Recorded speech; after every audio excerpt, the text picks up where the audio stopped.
जिज्ञासु मित्रों, बहुत बहुत अभिनंदन है आप सभी का दिव्य सृजन में। प्रत्येक दिवस की भांति आज भी हम यहाँ पर लाइव चर्चा का यह कार्यक्रम शुरू कर रहे हैं और आज जो लाइव चर्चा का विषय है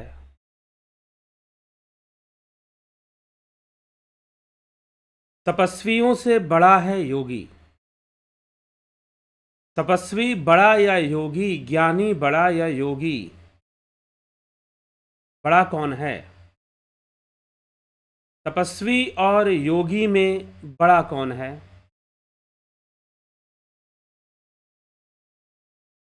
ज्ञानी और योगी में बड़ा कौन है? आज यही चर्चा का विषय है कि ज्ञानी और योगी में बड़ा कौन है, तपस्वी और योगी में बड़ा कौन है। किसे बड़ा समझा जाए? तपस्वी बड़ा है या योगी बड़ा है? ज्ञानी बड़ा है कि योगी बड़ा है? या कर्मी बड़ा है कि योगी बड़ा है? दोनों में बड़ा कौन है? तो अगर इसका उत्तर हम श्रीमद् भगवत गीता से लें तो छठे अध्याय आत्म संयम योग नामक अध्याय,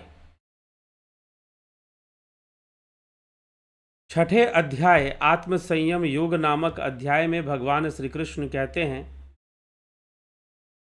तपस्वीभ्यो अधिको योगी ज्ञानिभ्यो अपि मतो अधिकः कर्मभ्यश्च अधिको योगी तस्माद् योगी भवार्जुन। हे अर्जुन, तपस्वी से अधिक योगी है, ज्ञानियों से भी योगी बड़ा है, और कर्मभ्यश्च अधिको योगी, कर्मियों से भी, जो कर्म में लगे रहने का दावा करते हैं, जो कहते हैं कि कर्म ही पूजा है, हम तो कर्म ही करेंगे, उनसे भी योगी बड़ा है, उनसे भी योगी बड़ा है। तो तपस्वियों से भी बड़ा है योगी, ज्ञानियों से भी बड़ा है योगी, और कर्मियों से भी, जो कर्म करने का दावा करते हैं और जो रट के चलते हैं कि कर्म ही पूजा है। बात वैसे गलत नहीं है, लेकिन फिर भी जो रट के चलते हैं, जिनको सही से समझ नहीं है, उन कर्मियों से भी बड़ा है योगी। तपस्वियों से बड़ा योगी कैसे हो सकता है? ज्ञानियों से बड़ा योगी कैसे हो सकता है? या कर्मियों से बड़ा योगी कैसे हो सकता है? क्यों?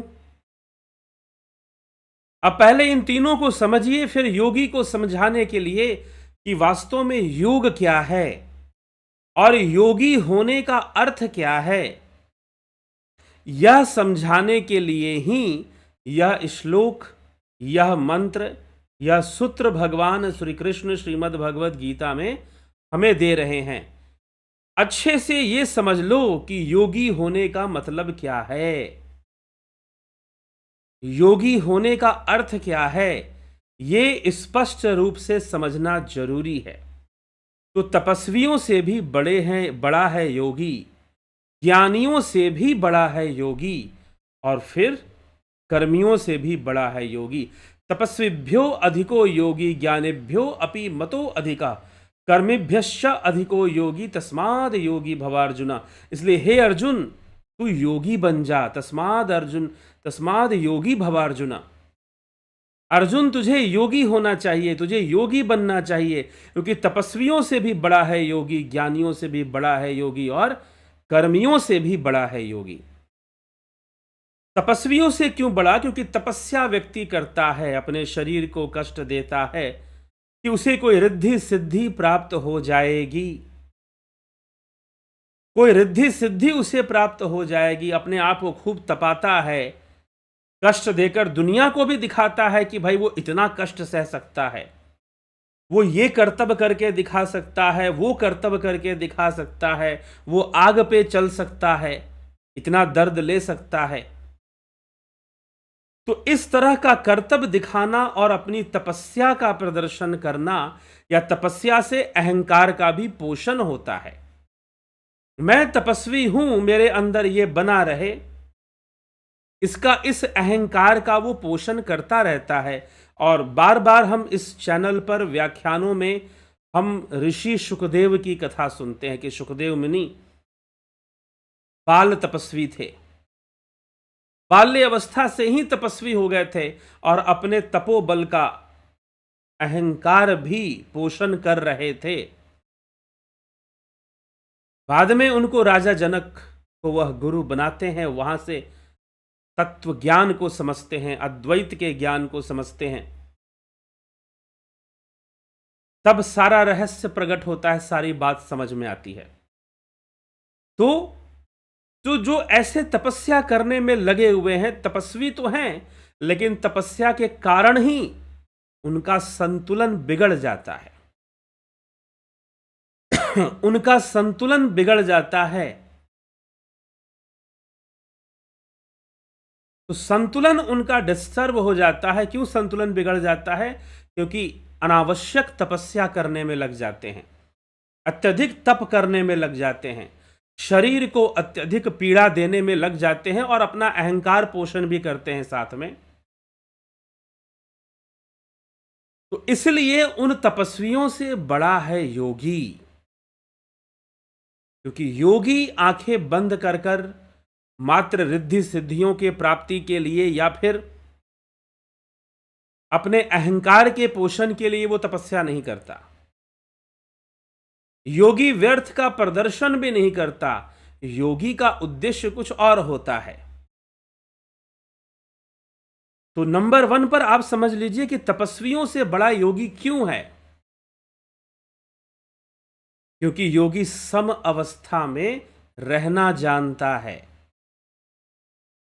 वो व्यर्थ की तपस्या कर कर अपने तपोबल का प्रदर्शन करने में विश्वास नहीं करता, या अपनी साधुता को दिखाने में विश्वास नहीं करता कि मैं बहुत बड़ा साधु हूं, सन्यासी हूं। इसका भी वो प्रदर्शन नहीं करता।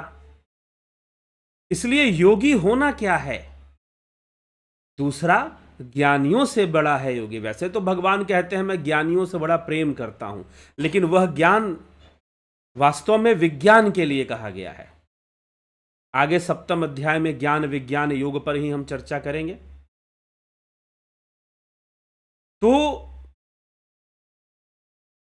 भगवान यहां पर ज्ञानी मतलब जिन्होंने बहुत शास्त्र ज्ञान तो रट लिया है, बहुत विधि विधान को तो जान लिया है, लेकिन तत्व ज्ञान से, प्रैक्टिकल ज्ञान से, जो वास्तविक प्रैक्टिकल नॉलेज है, अध्यात्म की जो प्रैक्टिकल स्पिरिचुअलिटी है, प्रयोगात्मक अध्यात्म जो है, उससे अनभिज्ञ रहते हैं और उससे दूरी बनाकर रखते हैं। बाकी बाहर का बहुत कुछ उनके पास है।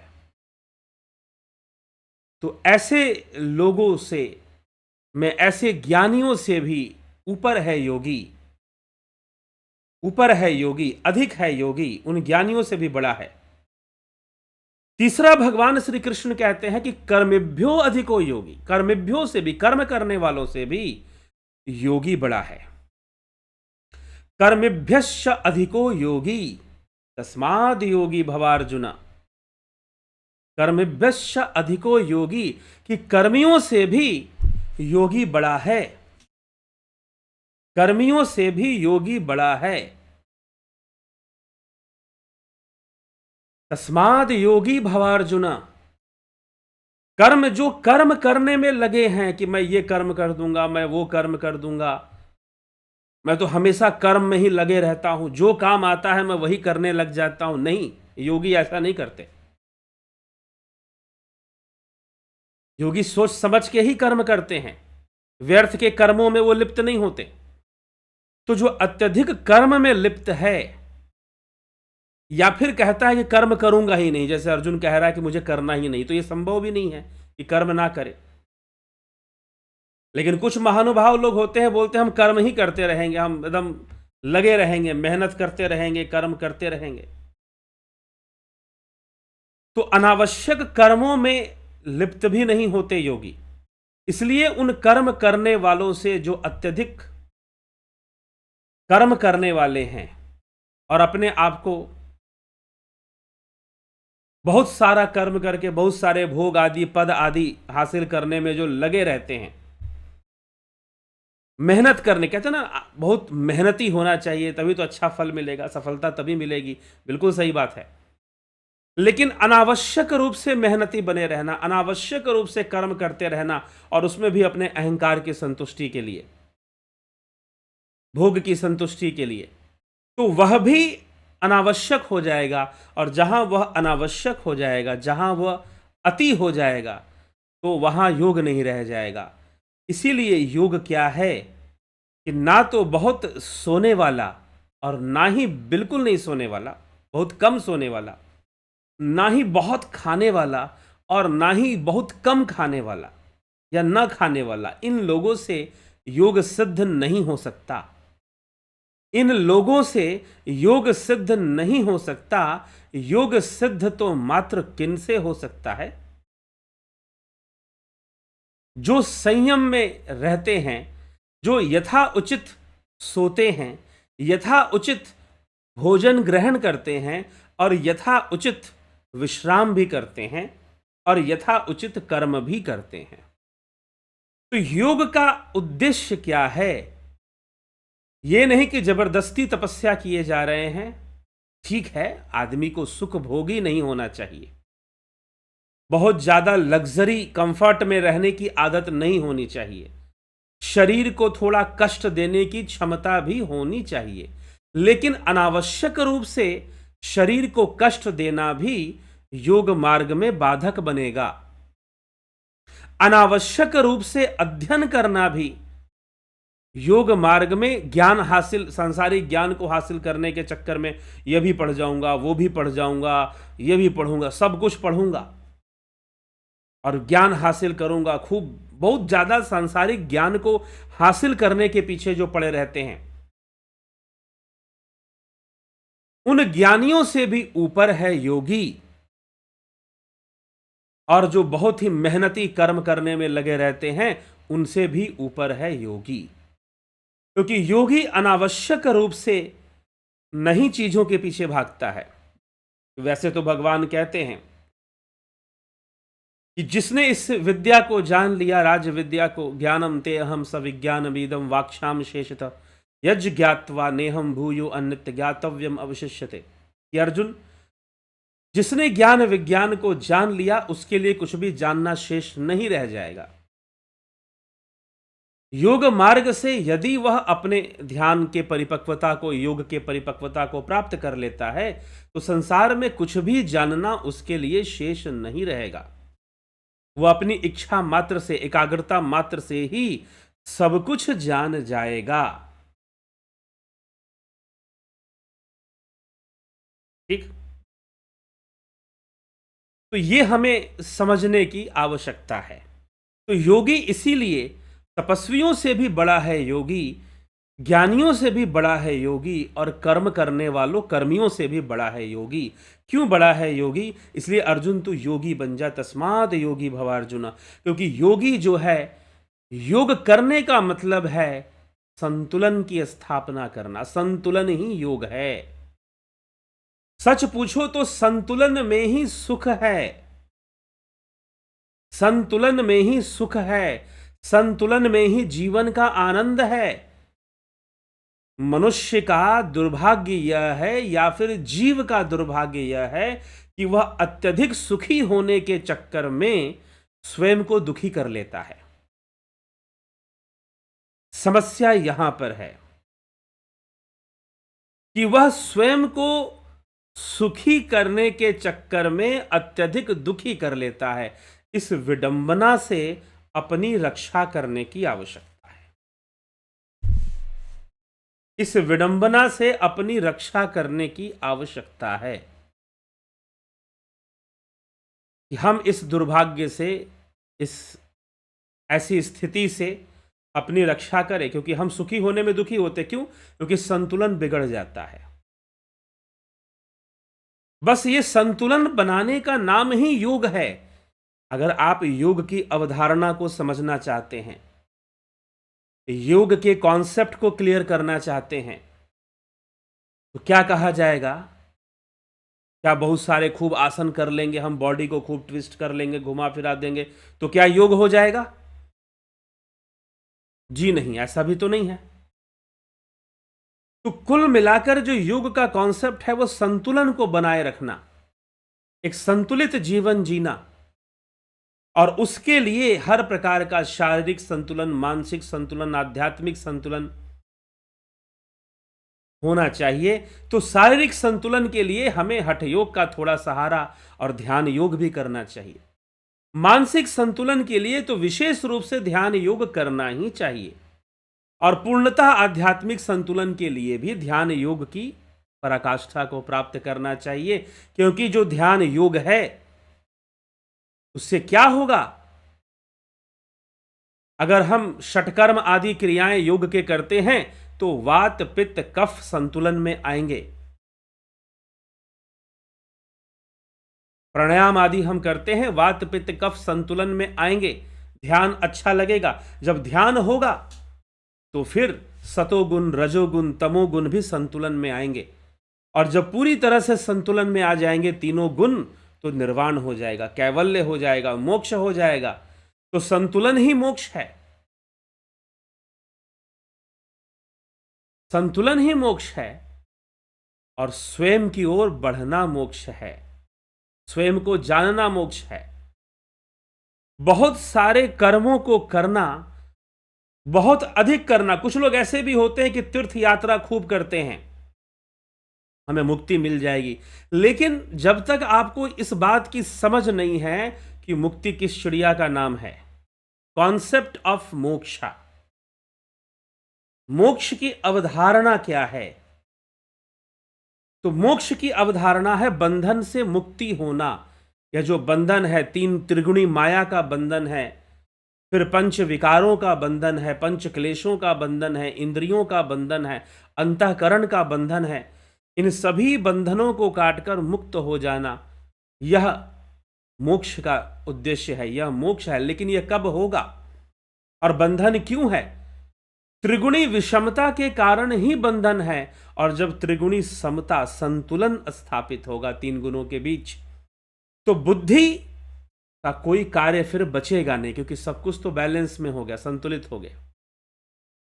तो वहां पर जाकर कैवल्य की प्राप्ति होगी, तो मोक्ष होगा। नहीं तो मोक्ष प्राप्ति के लिए बहुत सारे लोग इधर उधर भटकते हैं कि हम ये कर लें, हम वो कर लें, हम तीर्थ यात्रा कर लें, लेकिन भगवान शिव कहते हैं इदम तीर्थमिदम तीर्थ भ्रमंती तामसा जना आत्मतीर्थम न जानन्ति कथम मोक्षम वरानने। इदम तीर्थमिदम तीर्थ भ्रमंती, जो बहुत सारे तीर्थों की यात्रा करते हैं वो तामसी ही रह जाते हैं। तो उन तामसी लोगों के लिए भगवान शिव कहते हैं इदम तीर्थमिदम तीर्थ भ्रमंती तामसा जना आत्म तीर्थम न जानन्ति कथम मोक्षम वरानने। जब तक बहुत सारे तीर्थों की यात्रा करने वाले तामसी लोग जब तक आत्म तीर्थ को नहीं जान जाएंगे, तब तक उनका मोक्ष तो होने वाला नहीं है, तब तक उनकी मुक्ति तो होने वाली नहीं है, मात्र बाहर में तीर्थों की यात्रा करने से। तो आत्म तीर्थ को जानना मतलब स्वरूप का साक्षात्कार करना, जिसे महर्षि पतंजलि कहते हैं तद्द्रष्टु स्वरूपे अवस्थानाम, जिसे भगवान श्री कृष्ण कहते हैं आत्म स्थित हो जाना, अपने ही आत्मा में स्थित हो जाना, उससे कैवल्य होगा, उससे मोक्ष होगा। और यही बात अगले श्लोक में भगवान श्री कृष्ण समझा रहे हैं, जो कि 6ठे अध्याय का आखिरी श्लोक है, आखिरी श्लोक है, इससे 6ठे अध्याय इसके साथ समाप्त होगा। योगी नाम अपि सर्वेशाम मद्गतेनांतरात्मना श्रद्धावान भजते यो माम समे युक्त तमो मतः। कि संपूर्ण योगियों में भी जो श्रद्धावान योगी आत्मा में ही स्थित हो चुका है, अर्थात मदगतेन, मुझ में ही तल्लीन, अंतर आत्मना, मदगतेन अंतर आत्मना, मुझ में अंतर। अब यहां पर भी ये जो शब्द है मदगतेन अंतर आत्मना का क्या अर्थ है? मुझ में ही तल्लीन हो, मुझ में ही गति करता हुआ तल्लीन होता हुआ आत्मा में स्थित है। मतलब कृष्ण और आत्मा में फिर अंतर नहीं है। आखिरी में जाते जाते इस श्लोक में भी भगवान कृष्ण यह उपदेश दे रहे हैं, मदगतेन अंतरात्मना, और श्रद्धावान है और जो योग कर रहा है, भजते, भजन मतलब योग करना। अब ये देखिए, योगी के लिए भजन शब्द का प्रयोग हो रहा है, और हमारे समाज में इतना बड़ा भ्रम फैलाया गया है कि योग एक अलग क्रिया है, भक्ति एक अलग क्रिया है। कुछ संस्था के लोग तो कहते हैं नहीं, भक्ति हम सिखाते हैं, योग नहीं सिखाते हैं, योग अलग चीज है, भक्ति अलग विषय है। लेकिन श्रीमद् भगवद गीता में तो योग और भक्ति दोनों एक ही है। अलग कैसे है? यह कोई अलग अलग विषय नहीं है, हमें यह बात समझनी चाहिए। तो भगवान कहते हैं कि योगियों में भी सबसे पहली बात उन्होंने कहा कि तपस्वियों से श्रेष्ठ है योगी, ज्ञानियों से श्रेष्ठ है योगी, कर्मियों से श्रेष्ठ है योगी, और उन योगियों में भी श्रेष्ठ है जो आत्म स्थित हो चुका है, जो अपने स्वरूप को उपलब्ध हो चुका है, जो अपने स्वरूप को प्राप्त कर चुका है, जो सेल्फ रियलाइज्ड हो चुका है और सेल्फ एस्टैब्लिश, अपने आप में ही स्थित हो गया है, सेल्फ को जान चुका है अच्छे से, जो एब्सोल्यूट है, जो रियल है, उसको वो जान चुका है, जो सत्य है, अंतर आत्मा को जान चुका है, स्वरूप की उपलब्धि कर चुका है, वह योगी योगियों में भी श्रेष्ठ है। पहले तो योगी सबसे श्रेष्ठ हैं, तपस्वियों से भी श्रेष्ठ हैं योगी, ज्ञानियों से भी श्रेष्ठ हैं योगी, और कर्मियों से भी श्रेष्ठ हैं योगी। क्योंकि योग का उद्देश्य क्या है? एक संतुलन को बनाना, एक संतुलन को बनाना। पहले मैं भी आज से लगभग 15 वर्ष पहले, मैं अपनी खुद की बात बताऊं तो मैं इसी बात में विश्वास करता था कि खूब कठोर तपस्या करनी चाहिए, शरीर को खूब कष्ट देकर तपस्या करनी चाहिए। कुछ दिनों तक ऐसा मैंने खुद करने की कोशिश भी किया भी, लेकिन अध्ययन करते करते, योग के रहस्य को समझते समझते और आध्यात्मिक विकास कैसे होता है, इस बात को पकड़ते पकड़ते और साथ में अध्ययन भी करते करते, ये बात समझ में आने लगी कि भाई योग का जो विकास है एक संतुलन की अवस्था में होता है, एक संतुलन की अवस्था में होता है। श्रीमद् भगवद गीता में भगवान कृष्ण इसी रहस्य को प्रकट कर रहे हैं। लेकिन संतुलन की अवस्था बनाए रखने के लिए अपनी ईमानदारी जरूरी है, स्वयं के प्रति ईमानदार होना जरूरी है, अगर आपको योग में विकसित होना है तो। एक संतुलन की अवस्था बनाएंगे तभी जाकर योग में विकास हो पाएगा। यह बात समझ में आने लगा, और शरीर को बहुत कष्ट देने से कई बार उल्टा योग में जो विकास होना है वो रुक जाता है, होने के बजाय उल्टा ही हो जाता है, फिर ऐसा भी हो जाता है। और ज्यादा कष्ट देने से कई बार मन भी बहुत तीव्र प्रतिक्रिया देता है। होगा क्या, ज्यादा तपस्या कर ली, खूब कष्ट दे दिया शरीर को, फिर अचानक से मन करेगा अरे कुछ नहीं हो रहा, कोई रिद्धि सिद्धि नहीं आ रही है, कुछ नहीं हो रहा, छोड़ो हटाओ, नहीं करेंगे अब। मन ऐसा प्रतिक्रिया दे देगा, मन ऐसा रिएक्शन दे देगा, ऐसा भी हो जाता है।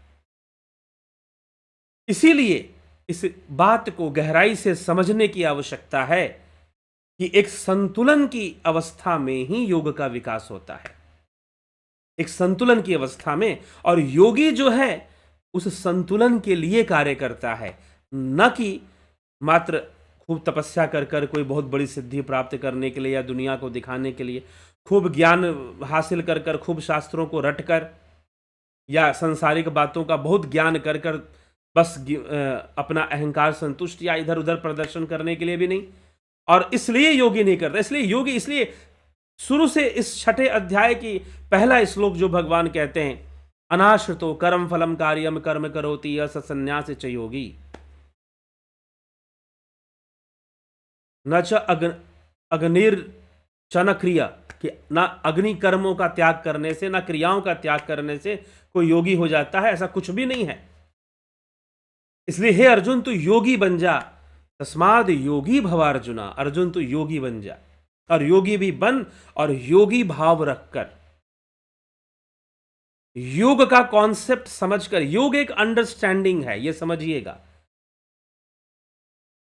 सिर्फ बहुत ज्यादा हठ योग कर लेने से आप योगी हो जाएंगे ऐसा नहीं है। तो स्वयं हठ योग, हठ प्रदीपिका ग्रंथ में महात्मा स्वात्मा राम जी भी भर्त्सना करते हैं उन लोगों की जो मात्र अपने शरीर तक योग को सीमित रखते हैं।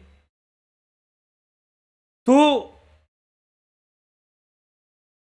योग की एक अंडरस्टैंडिंग हमारे अंदर डेवलप होनी चाहिए, योग की एक समझ हमारे अंदर विकसित होनी चाहिए। और वो समझ क्या है कि एक संतुलन बनाकर जीवन को जीना,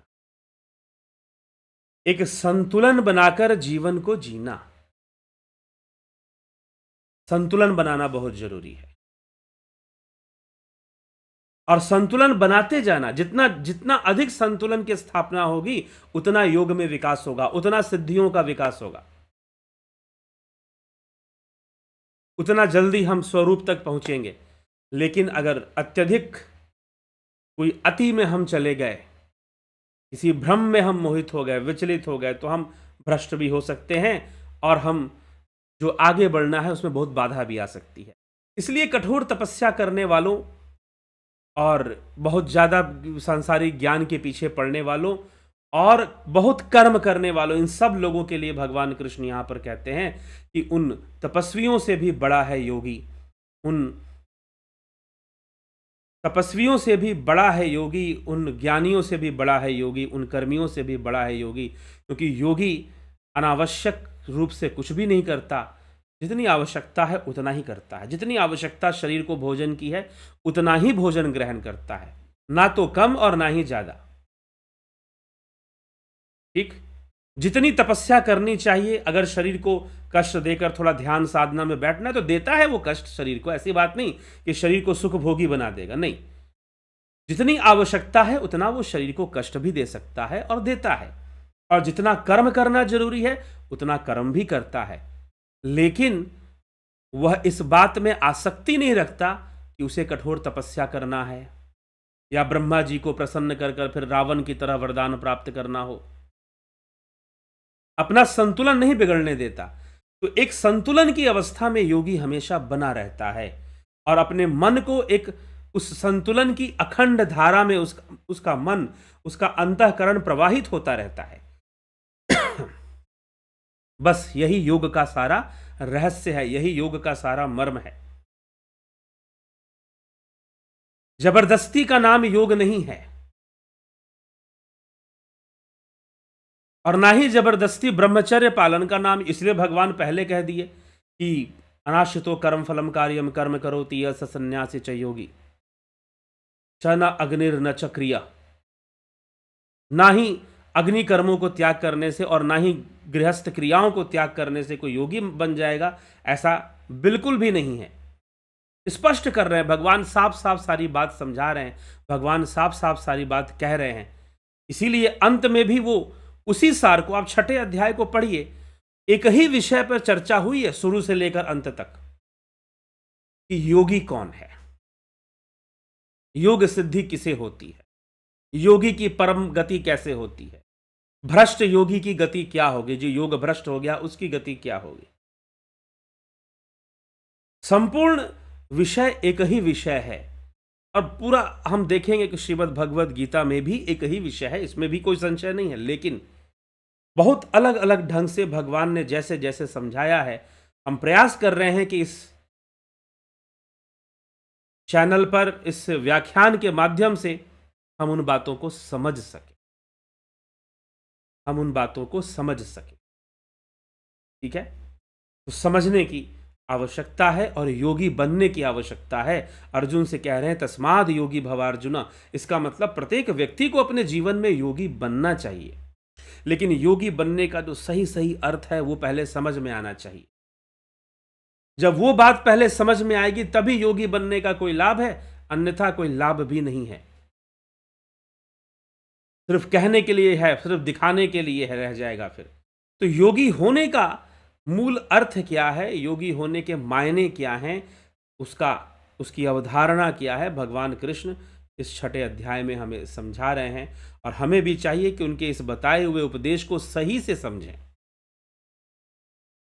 अगर भगवान कहते हैं तपस्वियों से बड़ा है योगी, इसका मतलब ये नहीं कि योगी तपस्या नहीं करता, करता है, साधना करता है, शरीर को कष्ट देता है, लेकिन उतना ही कष्ट देता है जितना में योग में आगे बढ़ा जा सके। अनावश्यक कष्ट नहीं देता, अनावश्यक तपस्या नहीं करता कि रिद्धि सिद्धि मिलेगी, ये हो जाएगा, वो हो जाएगा, ठीक। और अनावश्यक नहीं कष्ट देता, अनावश्यक भूखा नहीं रहता, अनावश्यक नींद से झगड़ा नहीं करता कि मैं नहीं सोऊंगा, अनावश्यक नहीं, जो आवश्यक है उसको करता है। तपस्या करना भी जरूरी है, लेकिन यहां पर तपस्वी शब्द ऐसे तपस्या जो कि मात्र अपने आप को पीड़ा देकर कष्ट में, जैसे कि महात्मा बुद्ध शरीर उत्पीड़न तप कर रहे थे वो, और शरीर उत्पीड़न तप कर रहे थे, अन्न 6 महीने हो गए थे, अन्न जल त्याग दिया था, पहले अन्न त्यागा फिर जल भी त्याग दिया था। नदी में स्नान करने गए, संभाल नहीं पाए, कमजोरी के कारण बेहोश हो गए, और जब बेहोश हो गए तो वहां के ग्रामीण बच्चे जो थे उनको उठाकर नदी के तट से बाहर निकालते हैं, वृक्ष के नीचे उन्हें सुलाते हैं, और वहां पर एक ग्वालन, एक सुजाता, देवी सुजाता, वो उनको खीर खिलाती हैं। गांव के बच्चे और सुजाता सब वहां जाते हैं और उनको खीर खिलाते हैं, और उनको चेतना शरीर में आती है, शरीर में चेतना आती है, और वह उठ कर बैठते हैं, और उठ बैठने के बाद फिर उनसे बात होती है, और सुजाता, देवी सुजाता महात्मा बुद्ध को कहती हैं, तथागत बुद्ध को कहती हैं कि वीणा की तार को इतनी भी मत खींच दो कि वह टूट जाए, और इतनी ढीली मत छोड़ो कि उससे सुर ही ना निकले। एक संतुलन की अवस्था में ही तो ध्वनि संगीत निकलेगा, एक ट्यूनिंग के साथ ही तो संगीत निकलेगा। वैसे ही अपनी ट्यूनिंग ठीक रखनी जरूरी है।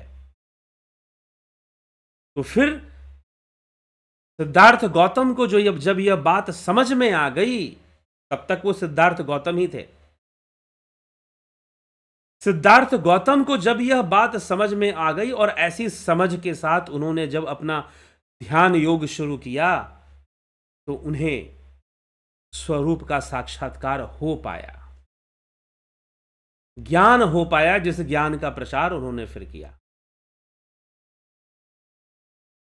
तो इसलिए संतुलन की अवस्था भगवान वही उपदेश दे रहे हैं। अब गीता बुद्ध से पहले लिखी गई, नहीं तो एग्जैक्टली वही वाला बाद में लिखी जाती तो शायद कृष्ण बुद्ध का भी उदाहरण लेते। भाई ऐसी ऐसी बात है नहीं, कृष्ण ऐसा कोई उदाहरण नहीं ले रहे, लेकिन बस बातें मिलती जुलती सी हैं, बस इतनी सी बात है। श्री कृष्ण जब कह रहे हैं कि बहुत अधिक सोने वाला, बिल्कुल नहीं सोने वाला, या बहुत कम सोने वाला, बहुत अधिक खाने वाला या बहुत कम खाने वाला, इन लोगों से योग सिद्ध नहीं होता। ये 6ठे अध्याय का सार है। योग सिद्ध नहीं होता, तो यह समझने की आवश्यकता है।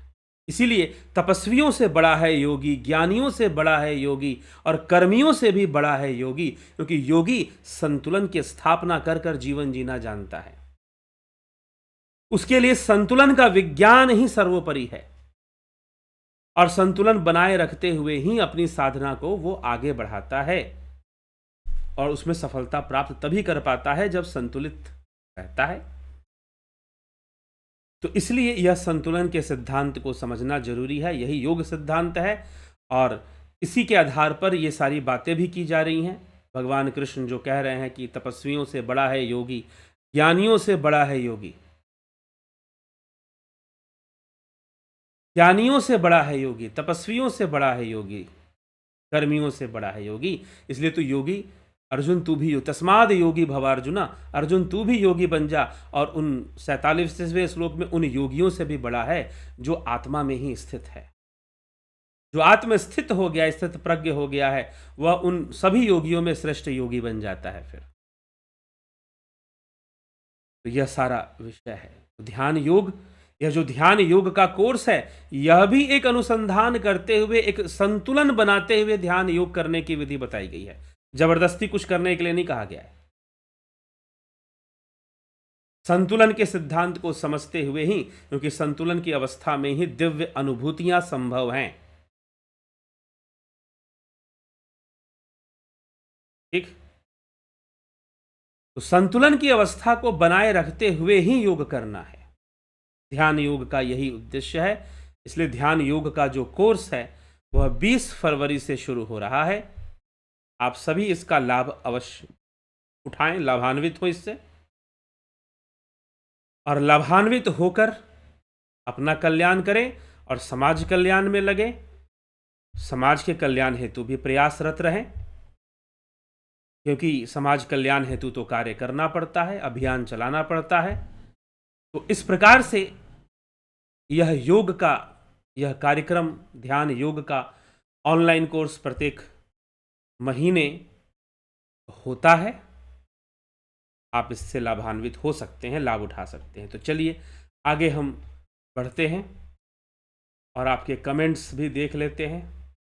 जगत नारायण जी, बहुत अभिनंदन है। राजू पाल जी, संतोष कुमार जी, अमन कक्कर जी, अबनी प्रधान जी, नवज्योति नाथ जी, नूतन भट्ट जी, काशीनाथ जी, गोविंद प्रसाद नीमा जी, श्वेता राय सिन्हा जी, विनोद के सूद, नथु सिंह जी, रामविलास जी, दीपक शर्मा जी, हीरालाल यादव जी, रूपलाल विश्वकर्मा जी, विष्णु चंद्र मौर्य जी, माधुरी कोल्हे जी, अरुण पंडित, लरिया डी शॉट, अभिनंदन है आपका। आशा रानी जी, बलवंत सिंह गोहिल, आशा रानी, क्या तपस्या योग नहीं है? जी नहीं, इस पे तो चर्चा हो गई। किसी विशेष परिस्थिति में तपस्या योग नहीं है, वो सब हमने स्पष्ट कर दिया। अनावश्यक रूप से तपस्या, योग में तपस्या करनी पड़ती है, ऐसी बात नहीं कि नहीं करनी पड़ती है, लेकिन अनावश्यक रूप से तपस्या करने से उसका गलत ही परिणाम सामने आता है। पिन टू BSV, ओम तत्सत। विनोद कुमार शर्मा जी, बहुत अभिनंदन है। Kanhai Kumar ji, Satish Kumar ji, Ratan Singh ji, Arjan Bhai Chauhan, Bimla Shah, Ganesh Ambekar. A book autobiography of yogi, it mentioned after samadhi of Sri Yukteswar he come to meet in flesh body to Sri Yogananda Paramhansa. Does it possible? Please enlighten on this. देखिए,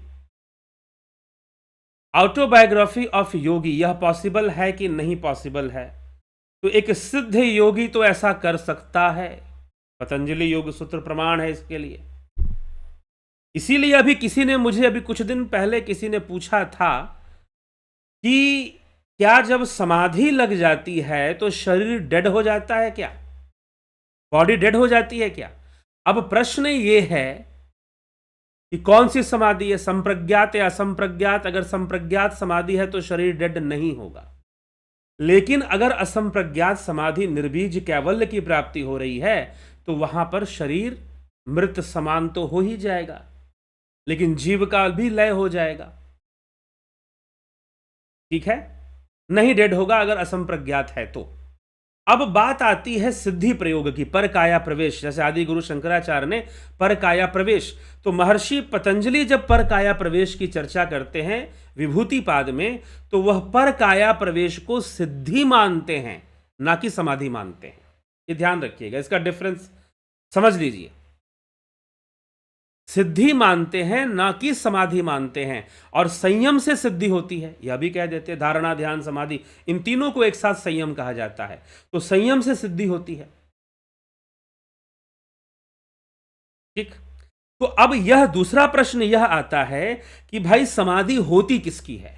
गणेश आम्बेकर जी, आपने ये प्रश्न किया है, तो मैं इस पर थोड़ा सा और डिटेल लेकर आपको इसका उत्तर दे रहा हूं। पीछे भी किसी ने प्रश्न किया था, एक और कुछ 2-3 दिन पहले, तो इसलिए मैं आज उसको एक्सप्लेन कर रहा हूं ज्यादा, ताकि उनको भी उत्तर मिल जाएगा। कोई शर्मा जी थे, कोई, उनको भी उत्तर मिल जाएगा। तो समाधि होती किसकी है? नंबर 1 बात, क्या समाधि स्थूल शरीर की होती है? क्या समाधि का संबंध स्थूल शरीर से है क्या? बिल्कुल नहीं है, यह बात ध्यान रखिएगा। समाधि का संबंध स्थूल शरीर से है ही नहीं। ठीक। क्योंकि समाधि क्या है? सम की अवस्था में होना, सम की अवधि में जाना, जहां पर सब कुछ सम हो जाएगा, तीन गुणों की समता स्थापित हो जाएगी। ठीक है? तो वह यह जो समाधि किसकी हुई? क्या स्थूल देह की हुई? स्थूल देह की तो नहीं हुई ना। ये किसकी हुई? सूक्ष्म देह की हुई। सूक्ष्म शरीर की समाधि होती है, ना कि स्थूल शरीर की समाधि होती है। पहले यह कॉन्सेप्ट क्लियर कीजिए। क्या यह बात समझ में आ गई कि समाधि किसकी होती है? स्थूल शरीर की समाधि नहीं होती है, सूक्ष्म शरीर की समाधि होती है। तो अब स्थूल देह को संभाल के करोगे क्या? तो जो सूक्ष्म देह में है, अब मान लो कि युक्तेश्वर गिरी, ये कहां लिखा है, मेंशन्ड है, नहीं मेंशन्ड है, exactly I do not know, but I am answering you about samadhi, not about the Yukteshwar Giri. I am answering you only about the concept of samadhi. समाधि को लेकर जो बहुत सारे भ्रम हैं, बहुत तरह की बातें हैं। जैसे एक शिरडी के साईं को लेकर कहा जाता था कि 3 दिन के बाद वो उसमें अपने आप में लौट आए थे। कई लोग उनको योगी भी मानते हैं। तो ऐसी बातें हैं, लेकिन प्रश्न ये है कि यदि योगी समाधि सूक्ष्म देह की हो रही है, तो फिर वह योगी कितने भी रूप में प्रकट हो सकता है, क्योंकि वो सिद्ध योगी है। विभूतिपाद, पतंजलि योग सूत्र विभूतिपाद को पढ़िए। उसका स्थूल देह रहे चाहे न रहे, या फिर आप उसके स्थूल देह का अंतिम संस्कार कर दो, तो भी वो चाहे योगी, अगर सिद्ध योगी है, वो चाहे तो दोबारा वो उसी शरीर में सामने आ सकता है, या फिर किसी दूसरे शरीर में भी सामने आ सकता है, या फिर वो दूसरा शरीर धारण करके नया जन्म भी ले सकता है। ये उसका विषय है, ये उसका विषय है। अब बात है कि योगानंद परमहंस के सामने आए, दुनिया के सामने तो नहीं आए ना। आपने कहा कि योगानंद परमहंस ने फ्लैश बॉडी में फिर उनसे मिले, तो योगानंद परमहंस के सामने आए, उनके शिष्य थे। अब ऐसे तो जीसस क्राइस्ट के बारे में भी कहा जाता है कि Jesus came after 3 days in front of his disciples, और मैथ्यू के सामने वो जाकर मिले थे, कुछ ऐसा कहा जाता है। समथिंग लाइक, कभी मैंने थोड़ा बहुत बाइबल को पढ़ने का प्रयास किया, थोड़ा बहुत क्या, काफी कुछ उसमें पढ़ा। तो इस तरह की घटनाएं आती हैं। तो योगदा के सामने युक्तेश्वर गिरी आए, ये मेंशन्ड है ऑटोबायोग्राफी ऑफ योगी में कि नहीं, वो that is the different thing. But you are asking the question here, so I am answering. समाधि सूक्ष्म शरीर की होती है, लेकिन अगर निर्बीज समाधि नहीं हुई है तभी वो आएगा, नहीं तो नहीं आएगा। क्योंकि आने के लिए, अगर आप कहते हो कि युक्तेश्वर गिरी आए, तो आने के लिए इच्छा होनी चाहिए, मन में एक कामना होनी चाहिए कि मुझे अपने शिष्य को जाके दर्शन देना है। ये इच्छा तो होनी चाहिए ना, तभी तो आएंगे वो। लेकिन जब निर्बीज समाधि योगी की होती है, तो उसके अंदर लोक कल्याण की कामना भी नहीं होती। क्यों नहीं होती? क्योंकि प्रकृति सब कुछ करने वाली है। क्यों योग सूत्र और सांख्य दर्शन पहले ही स्वीकार कर लेता है कि प्रकृति सब कुछ करती है। ठीक, भोग का साधन भी प्रकृति है और मोक्ष का साधन भी प्रकृति है। बाकी आप जो भी कहानियां गढ़ते हो ना कि गुरु जी मोक्ष दिला देंगे, गुरु ये कर देगा, गुरु वो कर देगा, वो भी प्रकृति का ही अंग है। वो प्रकृति के बाहर नहीं है गुरु, वो भी प्रकृति का ही अंग है। तो यह बात आप अच्छे से समझ लें, पहले इसको कॉन्सेप्ट क्लियर कीजिए। इसलिए पतंजलि योग सूत्र को गहराई से पढ़िए, बातें कटनी शुरू हो जाएगी। जो आजकल लोग बहुत तरह के समाधि उमाधि बात करते हैं और वो जो है बॉडी वॉडी को फ्रिज में रखते हैं, तो योग सूत्र पढ़ेंगे, कॉन्सेप्ट कटनी शुरू हो जाएगी वहां पर। हाँ, जो सिद्ध योगी है वो तो सिद्ध है, लेकिन वो सिद्ध है, वो जीवन मुक्त है। एक अवस्था है जीवन मुक्त की, वो जीवन मुक्त है, लेकिन निर्बीज समाधि को प्राप्त नहीं हुआ। निर्बीज जहां पर बीज रहेगा ही नहीं, और जब कोई संस्कारों का बीज नहीं रहेगा तो इच्छा कहां से, कामना कहां से? और आने की इच्छा कहां से होगी फिर कि वो आए? यदि पूर्ण समाधि जिसको हम कहते हैं, अगर पूर्ण समाधि हो गई है, कैवल्य हो गया है, योग सूत्र में जिसे कैवल्य कहा जा रहा है, अगर वो हो गया है, चित्त का लय हो जाता है भैया। और इच्छा होने के लिए चित्त होना जरूरी होता है। अब मीराबाई को दर्शन देने कृष्ण भी आए थे कलयुग में। मीराबाई कलयुग में हुई, कोई द्वापर में तो हुई नहीं थी। तो मीराबाई को दर्शन देने कृष्ण आए थे। श्री रामचंद्र जी भी दर्शन देने आए थे तुलसीदास जी को। ठीक है। तो एक भावना का एक अलग विज्ञान काम करता है, जहां भाव शक्ति काम करती है और आपका इष्ट आपके सामने प्रकट होता है आपकी भाव शक्ति से।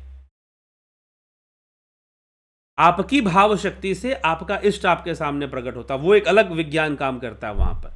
लेकिन यहां पर योग में जो, क्योंकि ये आप स्पेशली योगानंद परमहंस के लिए कह रहे हैं, युक्तेश्वर गिरी आए और पूरी दुनिया में अनाउंसमेंट करें कि देखो मैं आ गया हूं, तो that will be different case. लेकिन जब वो स्पेशली योगानंद परमहंस को दर्शन दे रहे हैं, तो वो एक स्पेशल कैटेगरी में वो बात चली जाएगी। वो योगदा की अपनी कैपेबिलिटी भी वहां काम कर रही है, योगदा की अपनी भी सिद्धि वहां काम कर रही है। ठीक है। लेकिन अगर समाधि को समझना चाहते हैं तो समाधि स्थूल शरीर का समाधि नहीं होता। स्थूल जैसा है वैसा होगा, पंच तत्व से बना है, पंच तत्वों में लीन हो जाएगा ये स्थूल शरीर। ठीक। लेकिन जो जीव है, जिसके कर्म संस्कार हैं, जिससे अंतःकरण बन रहा है, उसकी समाधि होगी। तो समाधि का संबंध स्थूल देह से नहीं है, सूक्ष्म शरीर से है। तो यदि योगी अपना देह त्याग देता है और अपने शिष्य को वो चाहता है कि मैं दर्शन देने आऊं, जैसे महाअवतारी बाबा के बारे में कहा जाता है, जो कि युक्तेश्वर गिरी के गुरु श्री श्यामाचरण लाहिड़ी महाशय के भी गुरु थे। ठीक। नित्य अवतारी उनको माना जाता है। वो सूक्ष्म देह में ही विचरण करते हैं, मात्र विशेष लोगों को ही स्थूल देह में आकर दर्शन देते हैं। तो जो सिद्ध योगी है वो ऐसा कर सकता है, उसके पास भले ही स्थूल देह रहे चाहे ना रहे, वो दोबारा स्थूल देह का निर्माण कर सकता है। महर्षि पतंजलि तो यहां तक लिख रहे हैं कि योगी जीव का निर्माण कर सकता है, वो नए जीव बना सकता है अपनी सिद्धि से। ठीक है। यहां तक योग सूत्र में बातें बताई गई हैं, तो फिर ये क्यों नहीं हो सकता है? तो चलिए, लेकिन यह एक स्पेशल केस है कि वो योगदा को दर्शन देने आए। तो योगानंद परमहंस को अगर वो दर्शन देने आए, वो गुरु शिष्य का अपना विषय है, उसके पीछे योगानंद की अपनी साधना भी है, योगानंद परमहंस की अपनी भी साधना है, उनका भी अपना योग बल है, वो भी साथ में काम करता है, तब ऐसा हो पाता है। ठीक है। पीकू कुशाड़िया जी, घनश्याम सरोदे जी, मानवेंद्र सिंह जी, रमेश यादव जी, तुरीय अवस्था और निर्विचार या निर्विकल्प समाधि एक ही है? नहीं, तुरीय अवस्था, निर्विचार या निर्विकल्प समाधि पूरी तरह से एक नहीं, निर्विकल्प अलग है। निर्विकल्प मतलब कि जहां कोई विकल्प शेष नहीं रहता, निर्बीज हो जाता है, कैवल्य हो जाता है। तुरीय अवस्था वो अवस्था नहीं है। प्रथमेश जी, गंभीर शाह, राजेंद्र चौहान, राकेश गुप्ता, प्रेम सागर यादव, अनिल सोनी, किशोर वैद्य, सविता नायक, संदीप अरोड़ा, विराट रूप और हिरण्यमय कोश में क्या फर्क है? विराट रूप और हिरण्यमय कोश में क्या फर्क है? हिरण्यमय कोश से ही विराट रूप बताया गया है। ठीक। जीवराज बुआ, सौम्या शर्मा, अनिल सोनी, दीपक गोयल, शक्तिपात क्या है? शक्तिपात बस चेतना के विकास के लिए किसी योगी द्वारा जो प्रभाव प्राप्त होता है आपको, वही शक्तिपात है।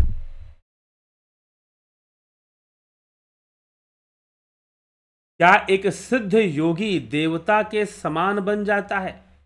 जैसे शिव विष्णु, बिल्कुल देवता भी है, क्योंकि वो बहुत कुछ देता है प्रकृति को, लोगों को, मनुष्यों को, तो देवता तो हो ही जाएगा फिर। गणेश आम्बेकर जी, थैंक यू फॉर आंसर। सत्यमेव जयते। जय जय सीताराम जी। बहुत बहुत अभिनंदन है, आप सभी का स्वागत है।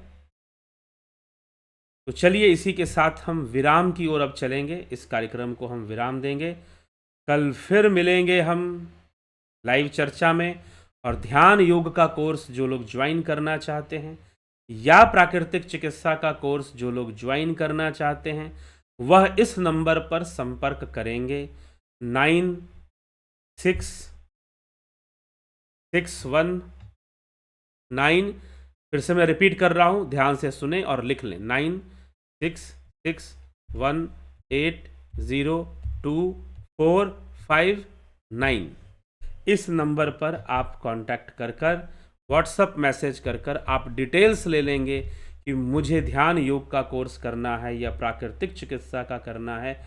आपको उसकी जानकारी डिटेल्स दे दी जाएंगी और आप डिटेल्स लेकर कोर्स ज्वाइन कर सकते हैं। और कोर्स ज्वाइन कर 20 फरवरी से यह कोर्स स्टार्ट हो जाएगा, ठीक है। तो इसको ध्यान में रखते हुए आप ज़रूर समय से इसको ज्वाइन कर लें। तो बहुत बहुत आभार है आप सभी का। और इसी के साथ आज के कार्यक्रम को विराम देंगे। कल फिर मिलेंगे 9 PM लाइव चर्चा पर।